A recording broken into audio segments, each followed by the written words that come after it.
Reality shows की उड़ गई धज्जियां, एक्सपोज हो गए सभी रियलिटी शोज। सोनी टीवी के cooking based reality show master chef को लेकर तो ये बातें हो ही रही थी कि मास्टर शेफ है स्क्रिप्टेड, लेकिन अब इसके साथ साथ इंडियन आइडल पर भी सवाल उठने लगे हैं। इस रियलिटी शो इंडियन आइडल पर हाल ही में जानी मानी एक्ट्रेस हेमा मालिनी पहुंची थी। दिग्गज अदाकारा इस शो में पहुंची तो उनके हाथों में स्क्रिप्ट थी।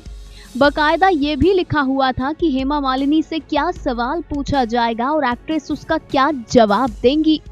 एक्ट्रेस के हाथों में स्क्रिप्ट देखकर, स्क्रिप्ट में लिखे हुए क्वेश्चंस और आंसर्स देखकर लोग हैरान थे।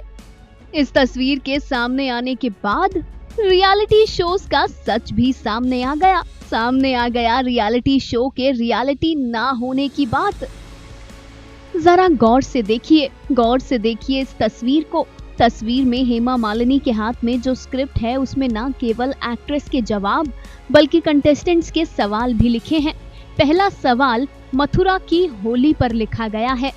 जवाब में लिखा है, इसे लठमार होली कहते हैं क्योंकि कृष्ण जी और उनके दोस्त होली के दिन राधा और गोपियों के पास गए होली खेलने। तब उन्होंने गोपियों और राधा को बहुत सताया तो राधा और गोपियों ने मिलकर कृष्ण जी और उनके दोस्तों को लठ मारे थे।